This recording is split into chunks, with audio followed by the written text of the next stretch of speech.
bertemu pada acara praktikum keempat ya, dengan topik kita hari ini pertemuan praktikum bakteriologi dan mikologi veteriner adalah menghitung jumlah bakteri. Ya. Di sini saya akan memberikan pengantar dulu tentang metode untuk menghitung jumlah bakteri yang biasa kita atau lazim kita gunakan di laboratorium. Jadi metodenya nanti kita demonstrasikan ya, ada metode tuang, metode sebar, dan satu saya kasih contoh saja deh ya, nanti ada metode MPN nanti yang sering ada baca di referensi, yaitu most probable number. Nah, tiga metode ini paling lazim digunakan untuk menghitung jumlah bakteri pada sampel. Nah, sampel yang digunakan itu pada umumnya jadi bahan padat, ya, produk olahan yang berasal dari ternak, itu bisa bahan baku sosis atau mungkin daging ya, daging ayam, daging sapi atau produk-produk yang digunakan dari ternak itu untuk memproduksi suatu makanan ya. Nah, kemudian sampel juga bisa berkaitan dengan dunia veteriner, bisa diambil adalah air minum peternakan. Oke, yang pertama adalah sampel sosis atau daging ya, yang berasal dari produk olahan. Ini adik bisa peroleh dari home industry ya, atau mungkin industri yang sudah bonafit, yang komersial sifatnya, dengan izin untuk mengambil sampel. Adik tinggal mengambil sampelnya ya, diambil secara aseptis ya. Kemudian pada umumnya sampel kita masukkan dalam cool box ya. Ya, tidak perlu banyak, jadi kita perlu hanya untuk menghitung jumlah ini bakteri dalam sampel yang kita curigai itu sedikit saja. Nah, kenapa kita mengambil sosis atau mungkin produk olahan dari ternak? Nah, kita curigai di sana terkait dengan derajat sanitasi pembuatan produk itu. Apakah itu higienis, apa tidak higienis? Ya, ini nanti erat kaitannya dengan jumlah mikroba yang bakteri pada umumnya pada produk olahan yang berasal dari ternak itu yang lazim nanti yang kita hitung adalah jumlah total bakteri, jumlah totalnya. Kedua adalah coliform ya, pada makanan atau minumannya itu, jadi jumlah coliform yang. Kemudian ada tiga lagi adalah jumlah E. coli. Jumlah. Nah, yang kita cari nanti berapa total bakteri per gram. Jadi per gram sampel itu berapa? Atau per mililiter. Ya. Kalau dari air jadi per ml. Ini. Jadi di sini juga berapa jumlahnya per gram.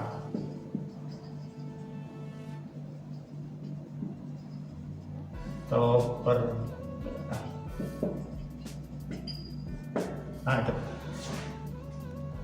Nah, kenapa kita menghitung jumlah total bakteri coliform atau E. coli?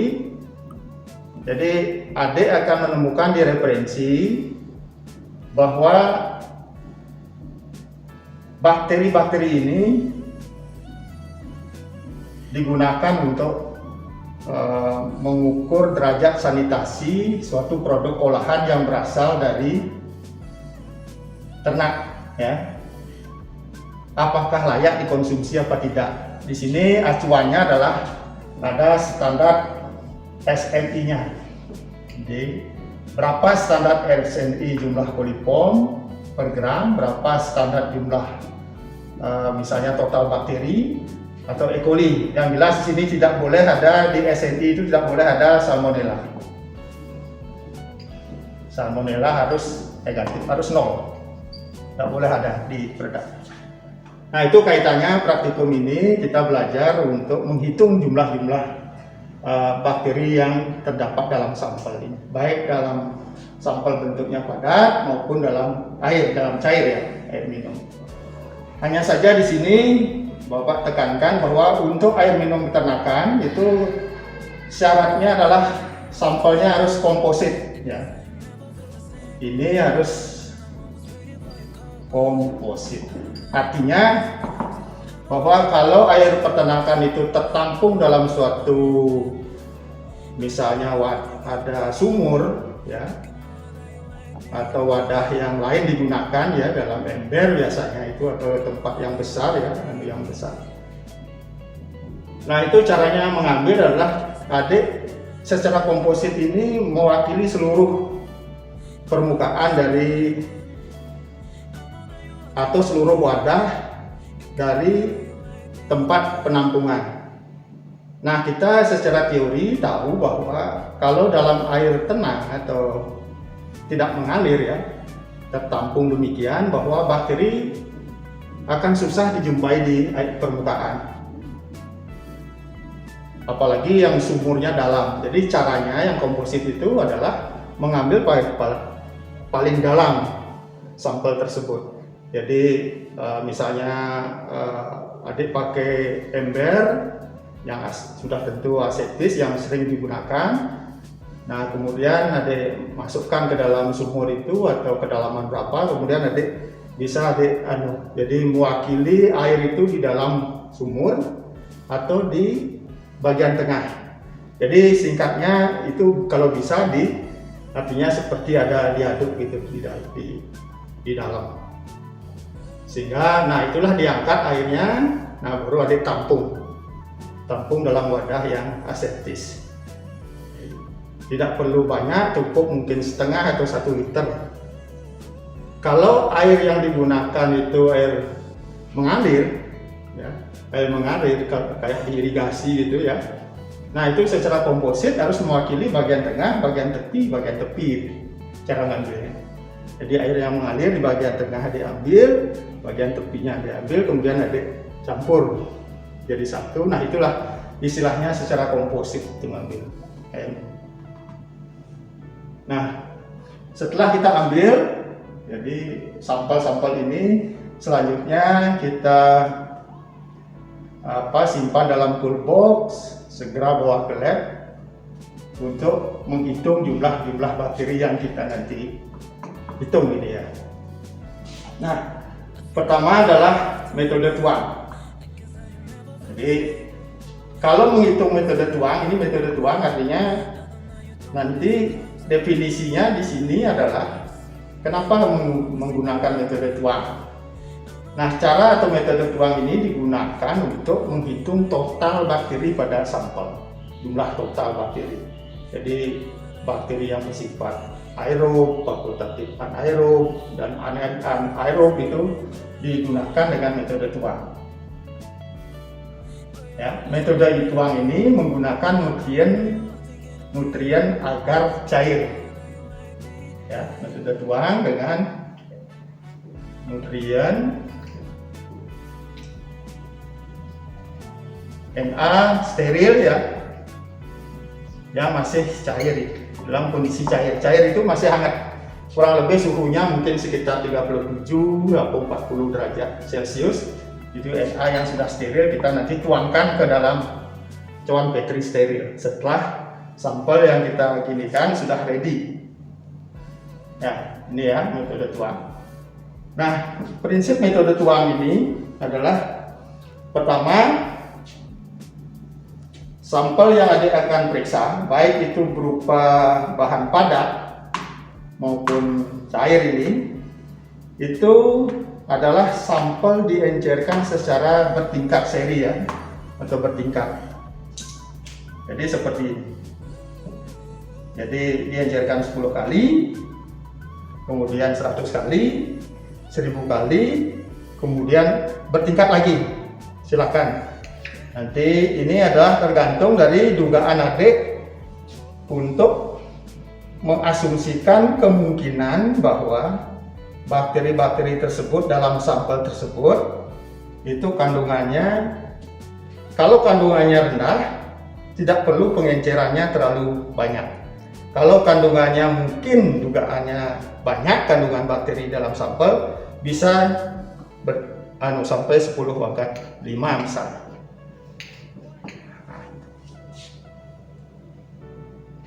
Nah, caranya gimana pengenceran 10 kali ini? Prinsipnya 10 kali itu adalah 1 bagian sampel dan 9 pengencer. Dalam tabung itu, jadi artinya sudah sampel diencerkan 10 kali. Contohnya saja, kalau itu bahan padat, ya 1 gram ada hitung. Siapkan pengencer dalam seri tabung ini yang sudah berisi 9 ml, bisa pengencernya dulu adalah aqua bites atau garam fisiologis.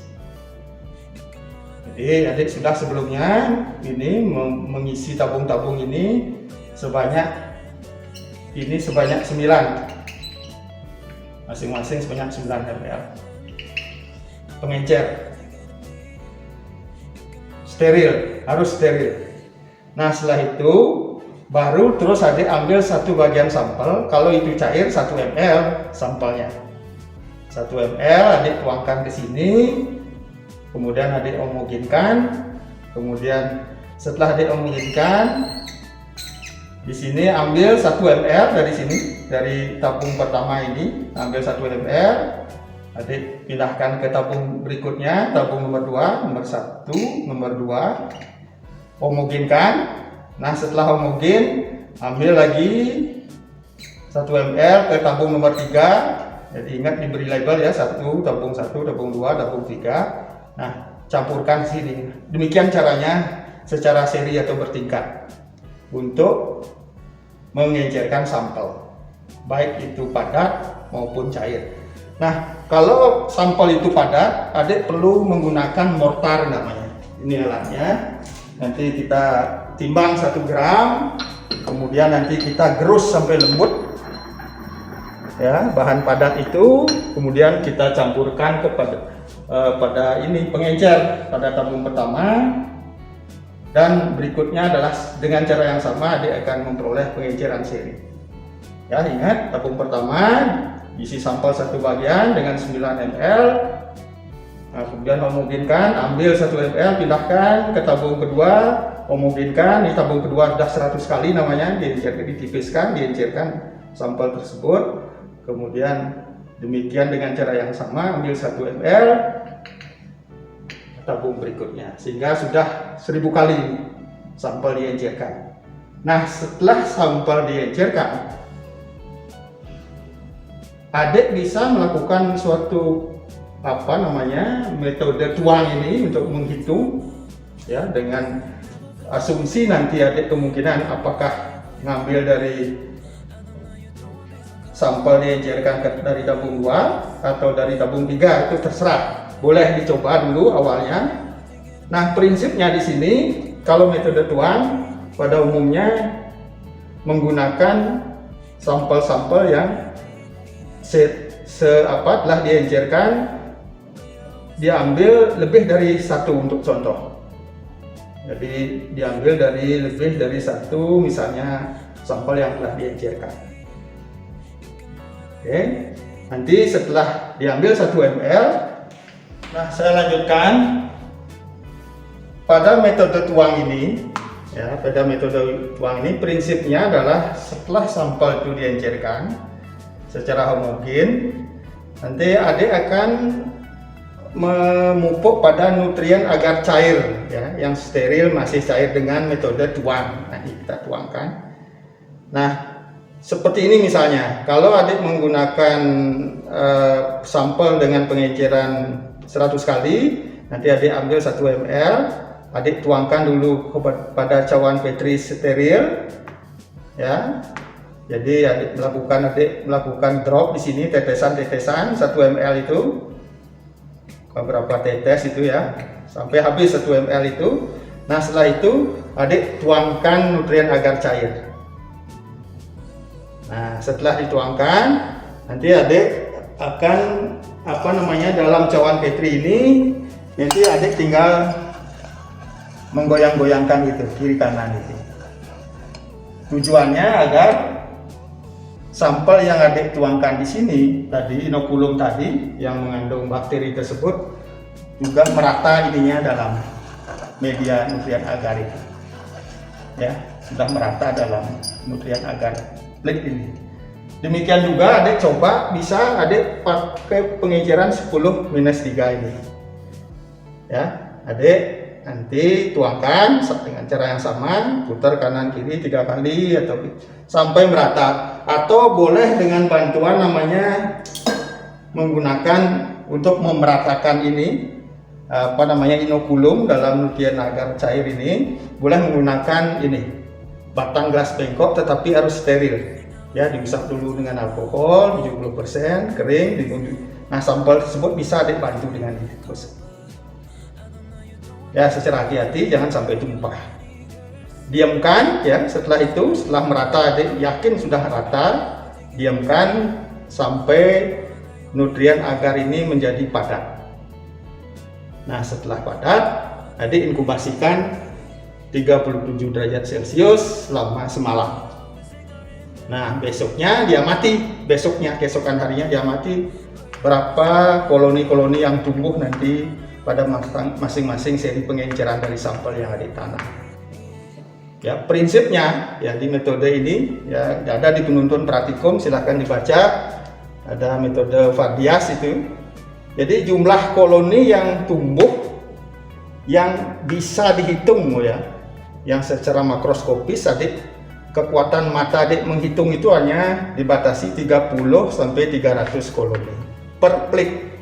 Kalau ini sudah mewakili, misalnya di sini 70, bagus sudah. 40 di sini sudah bagus, atau 30 bahkan bagus sudah. Kalau di sini lebih dari 300, lihat pengenceran seri yang lebih tipis. Di sini mungkin akan lebih otomatis secara teori. Di sini jumlah koloni yang tumbuh jadi lebih sedikit daripada ini. Jadi 1/10-nya lebih kecil daripada yang ada di sini sebelumnya. Nah, di sini kalau umpamanya masih lebih dari 300, terlalu banyak, jangan dipaksakan mata itu menghitung, harus adik pakai pengenceran yang lebih tipis lagi. Nah, demikian dicoba sehingga nanti acuan kita, jadi jumlah koloni yang tumbuh, koloni bakteri yang tumbuh per plate itu adalah 30 sampai 300. Oke. Selanjutnya saya memberikan pengantar ya, sebelum kita demo nanti. Saya memberikan pengantar metode sebar. Nah, kenapa metode sebar? Karena prinsipnya metode ini adalah menyebarkan inokulum yang adik curigai tadi, yang sampel-sampel sama ini. Kita sebarkan di permukaan agar plate, tetapi media yang kita gunakan adalah media yang selektif untuk menghitung coliform atau E. coli. Media selektifnya yang paling bagus adalah ini, saya siapkan adalah McConkey, bisa McConkey agar plate. Ya, kita siapkan ada 2 plate ini, McConkey agar plate. Ya, caranya adalah sama dari sampel yang adik encerkan secara seri tadi. Silahkan adik menanam sampel dari masing-masing sampel yang telah diencerkan itu ke dalam media selektif tadi, sesuai dengan tujuan kita, berapa sih jumlah coliform dan E. coli.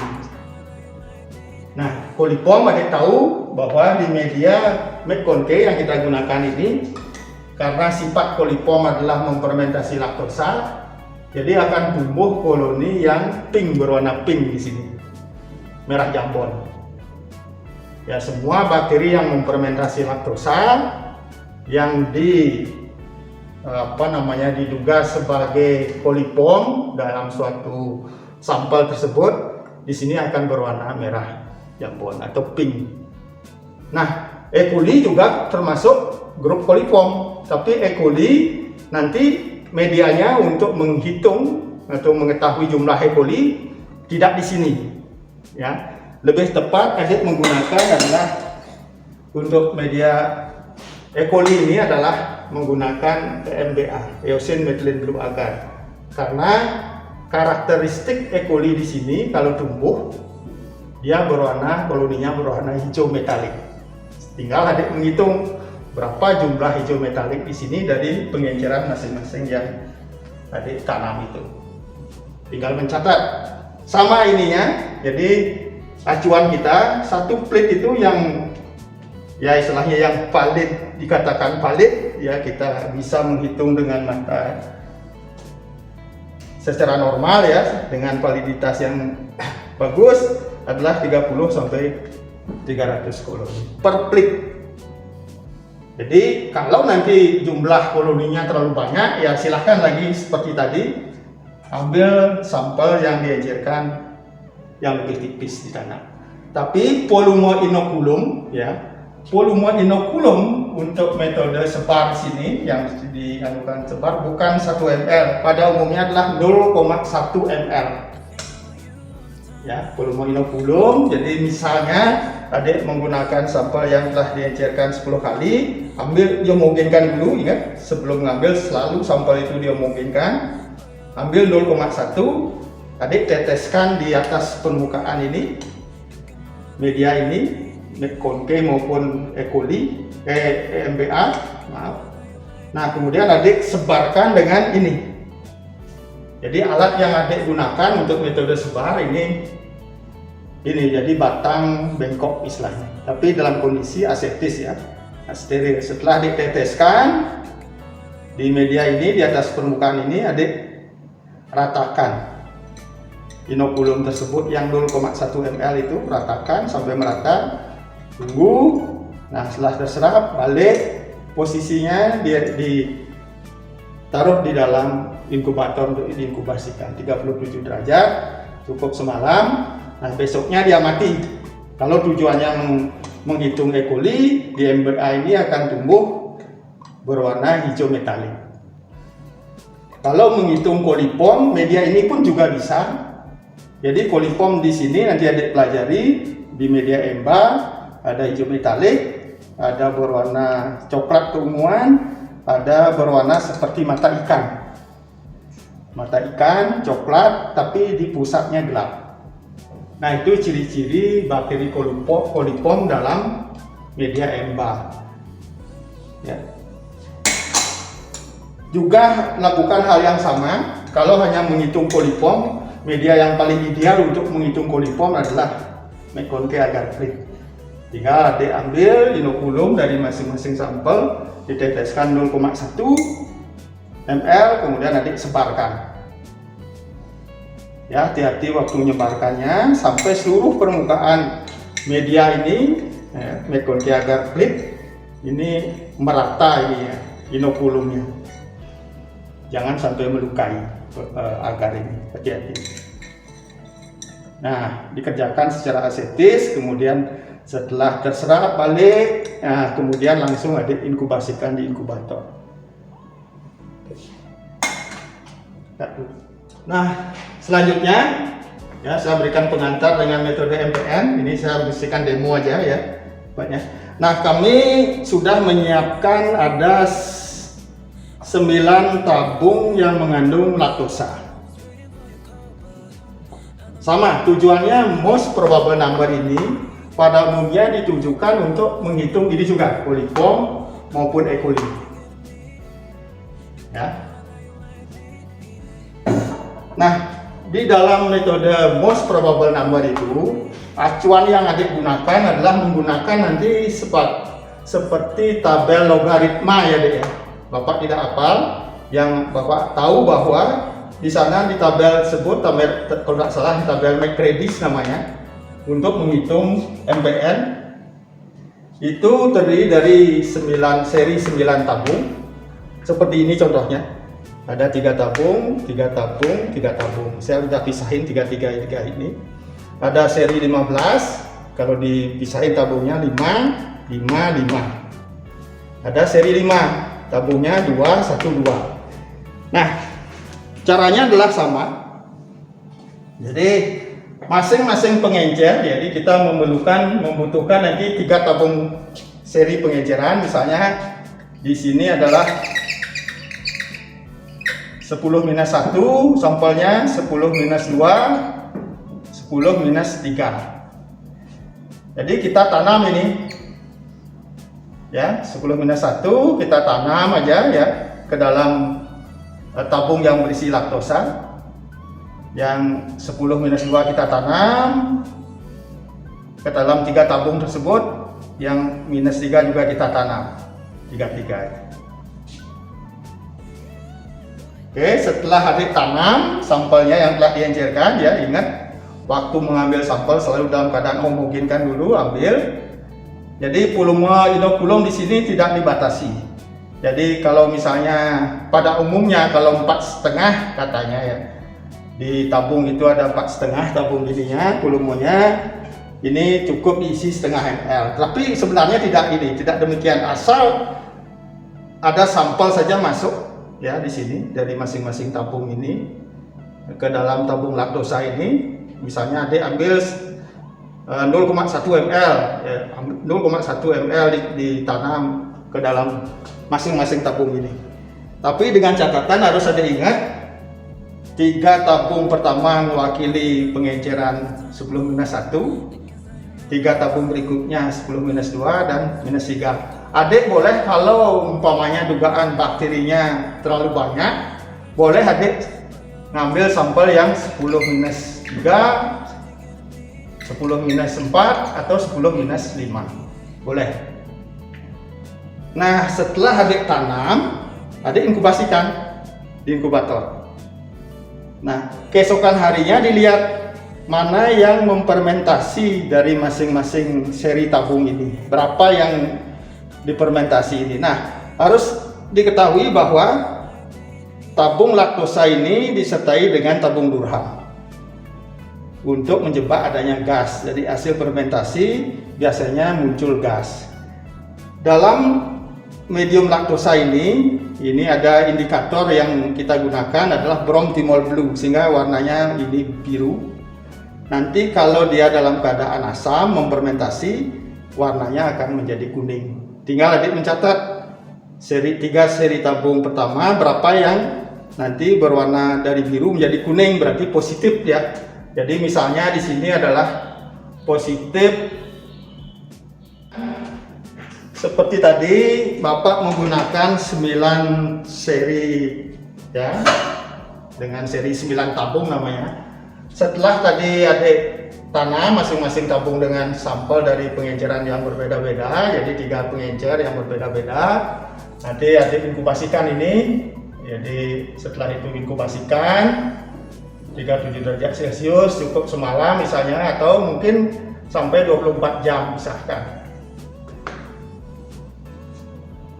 Nah, kemudian adik amati di sini perubahan warna yang terbentuk. Kalau dia positif di sini dari biru menjadi kuning, itu misalnya di sini ada positif 3 dari pengenceran yang ini, katakanlah 10 minus 2, misalnya 10 minus 3, terus 10 minus 4. Di sini positif 3, di sini positif 2 misalnya, di sini positif 1. Nah, selanjutnya ada 3, 2, 1. Bacalah tabel logaritma, ibaratnya McReady ini seri 9 tabung. 3, 2, 1, di sini ada nanti MPN-nya berapa. Di sini akan tertera MPN, nilai MPN ya. Nanti adik tinggal baca. Nah itu, jadi sederhana ya, sederhana caranya mencari. Kalau adik menghitung metode untuk menghitung jumlah bakteri dengan metode MPN. Jadi sudah ada tabel MPN-nya. Kalau adik menggunakan seri 15 tabung, sudah ada juga. Beda ya, jangan dicampur dengan seri 9 tabung. Carilah ini tabel McReady seri 15 tabung untuk membaca MPN. Nah, tadi saya katakan kalau ini positif memfermentasi, ini karakter yang ditunjukkan oleh bakterinya adalah kolipom. Ya. Jadi kolipom positif memfermentasi laktosa, MPN-nya, nilai MPN-nya sekian ya. Nah, bagaimana cara menghitung E. coli sekarang dari ini dengan metode MPN seri 9 ini? Gampang deh. Jadi yang positif 3 ini ada ambil ya, eosin methylene blue agar. Siapkan. Nah, siapkan ini. Adik bagilah ini 3 misalnya. Bagi 3. Masing-masing tabung ini adik tinggal usapkan di sini dengan metode garis itu. Yang seperti yang sebelumnya saya ajari. Di sini juga tabung yang nomor 1, nomor 2 adik mencatat ya. Tabung nomor 2 juga digoreskan sini metode straight ininya, inokul sampelnya ini. Yang positif itu ya nomor 3 nanti juga demikian. Nah, hasilnya adalah adik tinggal mencatat ada tidaknya pertumbuhan E. coli dari masing-masing sampel ini. Dengan catatan E. coli di EMBA ini akan berwarna hijau metalik. Sehingga kemungkinan di sini adalah bisa hasilnya ya, bisa hasilnya positifnya ini positif pada hijau metalik di sini. Sampel yang berikutnya di sini adalah positif hijau metalik. Kemudian di sini tidak ada, di tabung salah satu tabung ini tidak ada. Sehingga di sini adalah positif 2. Atau mungkin bisa jadi 2-3 saja atau positif 3. Bisa jadi. Demikian juga di sini, ambilkan lagi EMBA, dibagi 2 EMBA-nya di sini. Karena positif tadi ada 2. Jadi masing-masing tabung itu adik usapkan di sini dengan metode garis. Lihat ada hijau metalik tak? Kalau ada hijau metalik misalnya positif di sini, nindak jadi positif 1. Nah, kemudian yang 1 silahkan adik anukan EMBA-nya, usapkan di sini. Kalau tidak ada hijau metaliknya berarti 0 di sini. Sehingga tabelnya yang adik baca misalnya ini 2, positif 2, positif 1, 0, 2, 1, 0, nanti tertera MPN-nya E. coli di sini. Itu. Jadi cukup sederhana untuk ini, untuk mengetahui bagaimana jumlah bakteri kolipom maupun E. coli dengan metode MPN. Ya. Nah, pada umumnya yang keempat ini jadi untuk derajat sanitasi bakteri dalam sampel yang namanya Salmonella ini jarang ya, kalau memang sanitasinya itu sangat jelek ya, jadi suatu produk olahan itu mungkin orang akan mencoba sampai mencari Salmonella. Ya, kita paham bahwa tidak boleh ada Salmonella dalam suatu produk olahan apapun, baik itu padat maupun cair yang bisa dikonsumsi apalagi oleh manusia atau mungkin ini ternak ya, air minum ternak gitu. Misalnya silahkan kalau adik melihat bahwa kondisinya tidak higienis di sana, boleh adik ini sampai ke Salmonella. Tapi media yang adik gunakan ingat, karena Salmonella tersebut tidak memfermentasi laktosa, mungkin dengan SSA bisa, Salmonella Shigella agar bisa, atau dilanjutkan kepastiannya dengan uji serologis misalnya untuk memastikan apa betul itu Salmonella apa tidak. Nah ini ya. Nah saya lanjut sekarang dengan demo ya. Demo pertama kita dengan menggunakan metode tuang ya. Metode tuang. Oh maaf, kita metode sebar aja karena metode tuang di sini kita masih menganukan medianya, memanaskan yang sudah steril itu sambil menunggu nanti medianya itu. Kita pertama adalah metode sebar dulu ya. Kita menghitung metode sebar. Ya prinsipnya kalau ini adalah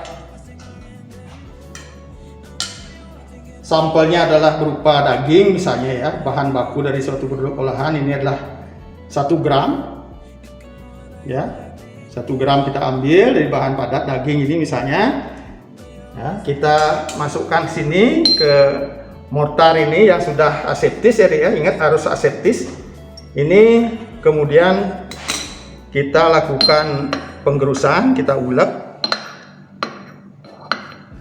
sampai lembut. Nah, kemudian kita sudah siapkan pengencer ini ya. Pengencernya ini adalah sudah kita siapkan, masing-masing adalah kita pakai aqua bides, masing-masing sudah kita isi 9 ml sebagai pengencer. Nah, untuk memudahkan ini kita penggerusannya biar lembut. Nah, kita boleh tuangkan ini tabung 1, kita tuangi perlahan-lahan, kemudian kita gerus ya. Semua kita tuangkan boleh, asal ini ingat harus aseptis wadahnya dan mortar ini. Nah, begitu sudah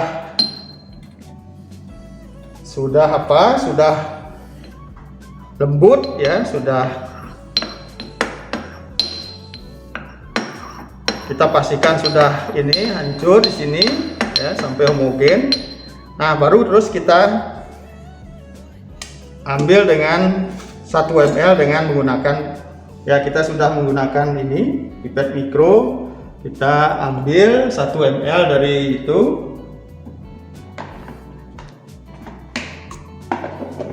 Ya, ini dalam keadaan aseptis semua.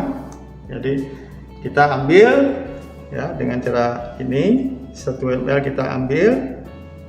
Nah, setelah 1 ml kita ambil, sudah pastikan ya. Kalau belum rasanya itu dipastikan.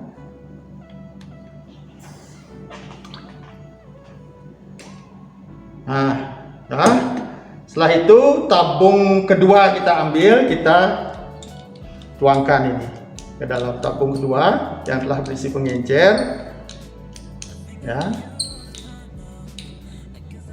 Kita semprotkan di sini ya, kita tutup, homogenkan dengan cara boleh di ini ya, karena tutupnya adalah permanen, bisa kita ini ya, tabungnya kita ini ya. Nah, setelah itu ambil dari tabung yang kedua ini ya, 1 ml.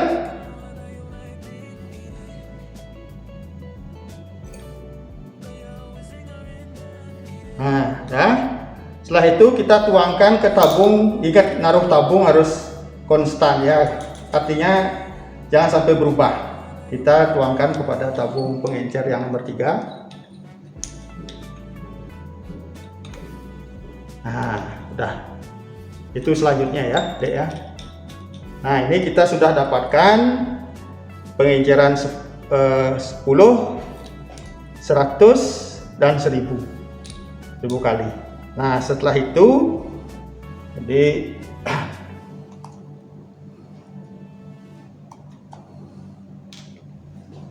nah, setelah itu metode sebar yang kita gunakan medianya adalah kita menggunakan McConkey dan kita menggunakan ini, kita menggunakan EMBA tadi.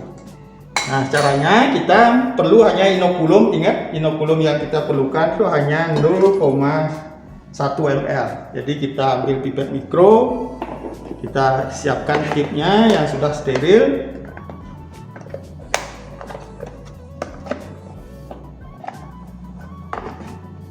Ya, kita isi tip dulu pipet mikronya.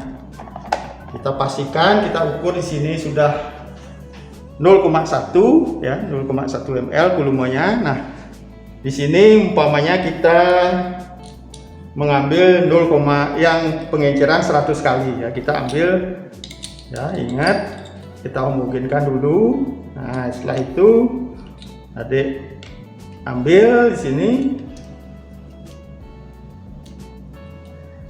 ya, pastikan ambil 0,1. Nah, ini ambil 0,1, kemudian Adik teteskan dulu merata di atas permukaan ini ya, ke beberapa bagian itu sampai ini habis. Jadi nah, udah habis. Setelah itu dengan ini, dengan batang gelas bengkok yang steril ya, ingat steril dulu. Nah, kita sekarang usapkan ini ya.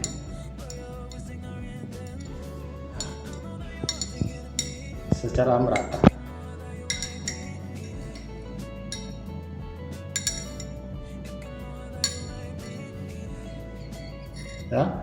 Kalau sudah merata kita diamkan, ya, kita adukan sesaat. Nah, kemudian selanjutnya kita menanam dengan cara yang sama, kita tanam di emba nanti sampelnya. Ya. Nah, kemudian adik mungkin mencoba untuk di emba itu jumlah E. coli-nya mungkin lebih banyak, umpamanya kita ngambil seri pengenceran yang 1000 kali boleh. Itu ambil yang ini 0,1 ya.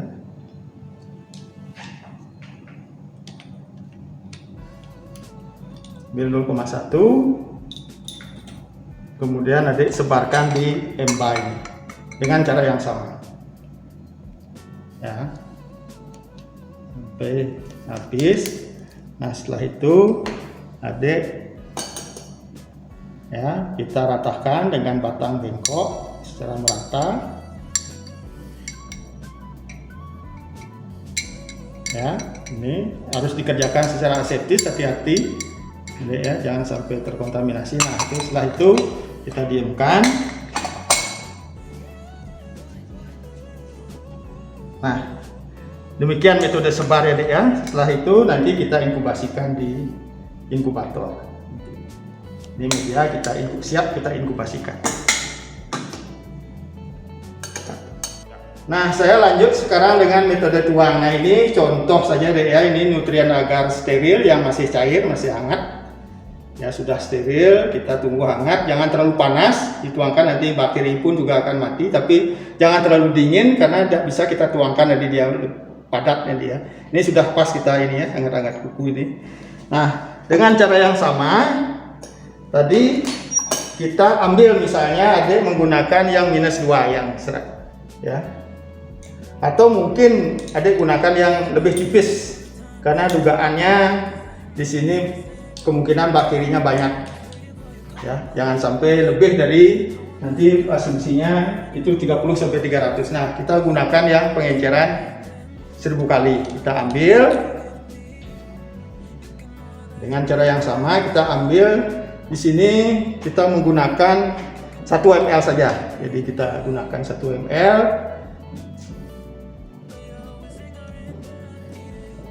Ya. Kita ambil di sini 1 ml ya. Kita ambil 1 ml. Nah, 1 ml ini kemudian kita taruh di atas cawan Petri dengan cara yang sama seperti tadi, kita ratakan sampai ini. Nah, oke. Setelah itu media nutrien agar cair yang steril ini adik tuangkan ya, tuangkan.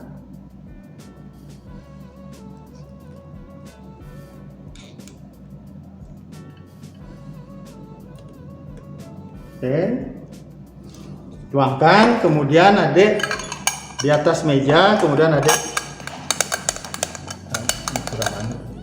terlalu padat ini. Nah, ini maaf, ini kalau adik kelihatan ini agak terlambat saya ya untuk menuangkannya, tadi terlalu ini ya dingin. Nah, adik geser gini kanan kiri 3 kali, ke ini 3 kali. Nanti adik inkubasikan. Ya, asumsi yang di sini adalah kenapa kita menggunakan nutrien agar, semua bakteri dalam sampel akan tumbuh karena tujuan kita dengan metode tuang ini berbeda dengan metode sebar. Metode tuang tujuannya untuk mencari jumlah total bakteri yang terdapat dalam sampel, sehingga kita gunakan media nutrien agar. Jadi kita inikan perlahan kanan kiri. Nah, nanti hasilnya saya sudah kerjakan. Nah, ini bagus hasilnya. Kemarin saya menggunakan ini adalah pengenceran 10⁻3. Tinggal adik menghitung ya ini. Jadi bakteri dengan metode tuang, bakteri itu akan tumbuh di bawah, di bagian bawah media, tidak terpapar oleh oksigen. Ada di sini dia. Itu adalah bakteri-bakteri mungkin yang anaerob. kemudian ada tumbuh bakteri di permukaan. Nah ini, tinggal adik menghitung. Kalau dilihat itu nanti berapa jumlah koloninya, ini sudah bisa dihitung ya, antara 30 sampai 300 ini. Mungkin ini sekitar 60-an ini. Nah itu adik tinggal menghitungnya harus cermat. Jadi satu persatu adik hitung, jangan sampai terlewat koloninya. Jangan sampai tidak dihitung, ada koloni kelewatan, tidak boleh. Jadi caranya boleh pakai koloni kantor itu, atau ini dibagi. Adik silahkan di ini bagi berapa, misalnya bagi 4 ini di kolom 1, kolom 2, kolom 3, kolom 4 dihitung jumlahnya. Ya, kalau ini kemarin saya menggunakan pengenceran 10 yang -3, jadi 1000 kali, dia jumlahnya lebih sedikit ya, otomatis itu ya. Adik tinggal menghitung. Nah ini pun juga kemarin saya coba menghitung kolipom di sini dengan media EMBA. Sini sudah tumbuh koloni-koloni yang bisa dihitung jumlahnya. Tapi tampaknya di sini tidak ada E. coli ya, tidak ada warna hijau metalik. Ya. Nah, demikian ya caranya adik ya, untuk ini ada untuk menghitung jumlah bakteri. Nah, saya lanjutkan sekarang untuk menghitung jumlah koloni bakteri dengan metode tuang maupun metode sebar. Ya, rumusnya seperti ini. Jadi jumlah koloni yang adik hitung kali 1 per faktor pengencer sebenarnya ini. Jadi ada faktor pengencer ini. Faktor pengencer. Jumlah koloni yang dihitung kali 1 per faktor pengencer. Di sini kali volume inokulum yang adik gunakan tadi untuk menumbuhkan bakteri dalam sampel tersebut. Nah ini tinggal adik masukkan. Misalnya pada tadi adik menggunakan faktor pengencer dari sampel yang cair maupun yang padat, misalnya 10-2. Jumlah koloninya yang dihitung misalnya di sini adalah 100 misalnya. Sehingga ini tinggal adik masukkan dalam rumus itu. Ya, dari rumus ini akan menjadi masukkan rumus JK-nya 100 kali 1 per faktor pengencernya 10-2. Tadi yang digunakan untuk metode sebar misalnya 0,1 ml. Di sini adalah kali 10-1. Ini CFU satuan, ini koloni ya. CFU itu sama dengan koloni forming unit. Forming unit. Nah ini disingkat CFU. Yang karena yang ada dihitung adalah bakteri yang dihitung adalah koloni-koloninya dalam media tadi, baik nutrien agar maupun media selektif itu. Nah per ml kalau sampelnya cair, atau per gram kalau sampelnya dia padat. Tinggal dihitung ini sama dengan berapa ini. Jadi 100 kali, nah kalau perlahan-lahan cara ngitungnya kan 10-3 CU per L atau per gram, atau sama dengan 100 kali 10⁻³ CU per ml atau per gram, sama dengan 10, sederhanakan lagi 10 kali 10⁻⁴. Ah, ini dapatnya. Itu. Ya, adik ya. Jadi tinggal adik secara matematis harus benar cara ngitungnya ya. Per gram atau per ml mengandung adalah 10 kali 10⁻⁴. Koloni per unit per ml. Oke. Nah, dalam metode ini, dalam metode tuang maupun metode sebar, ada kelemahan di sini deh. Kelemahannya seperti dalam metode tuang maupun metode sebar, tidak disengaja akan muncul pertumbuhan koloni yang dipus, yang susah kita hitung seperti begini. Dia pertumbuhan koloninya, mana tepi koloninya, karena tidak terpisah dia dipus. Nah, dari metode Fardias, dari masukkan ke rumusnya itu, metode Fardias menyatakan kalau pertumbuhan koloni yang seperti ini hanya mewakili satu koloni. Yang bertumpuk-tumpuk juga mewakili satu koloni. Dihitung satu koloni. Nah, itulah kelemahannya dengan metode ini, metode menurut Fardias istilahnya ya. Kita menghitung jumlah ALTB maupun kolipom atau E. coli dengan metode tuang atau metode sebar. Nah, kelemahan metode inilah dijawab dengan metode MPN tadi. Jadi MPN itu akan artinya angka yang paling dekat dari konsentrasi sampel berapapun. Kalau sudah ada bakteri kolipom atau coli, akan terdapat di media ini, metode MPN ini akan sedikit apapun ya konsentrasi bakteri yang ada dalam sampel itu akan kelihatan di sini dia memfermentasi atau tidak memfermentasi laktosa di sini.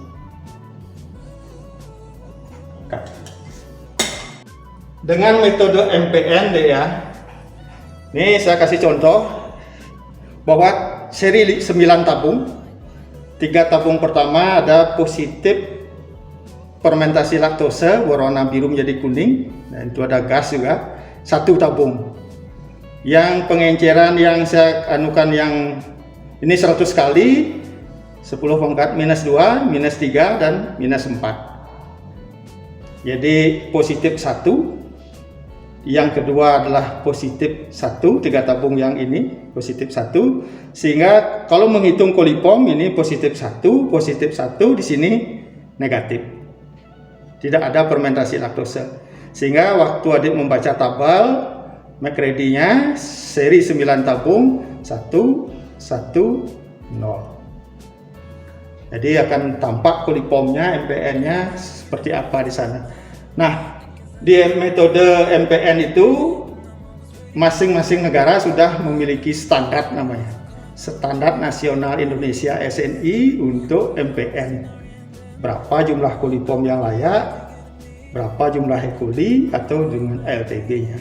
Artinya yang dikategorikan bahwa produk yang adik buat atau perusahaan itu buat secara komersil sudah higienis apa tidak. Kalau melampaui batas jumlahnya standar SNI, berarti produk yang adik uji dengan metode MPN itu dengan cara yang benar, adik bisa mempertanggungjawabkan hasilnya bahwa disimpulkan bahwa produk tersebut misalnya tidak higienis atau melampaui batas SNI. Ya, saya tidak hafal ini ya. Itu ada tabelnya, standar nasionalnya. Tinggal adik membaca berapa LTB-nya, berapa kolipom, berapa E. coli-nya. Yang jelas tidak boleh ada salmonella dalam produk tersebut, baik bahan padat maupun bahan cair.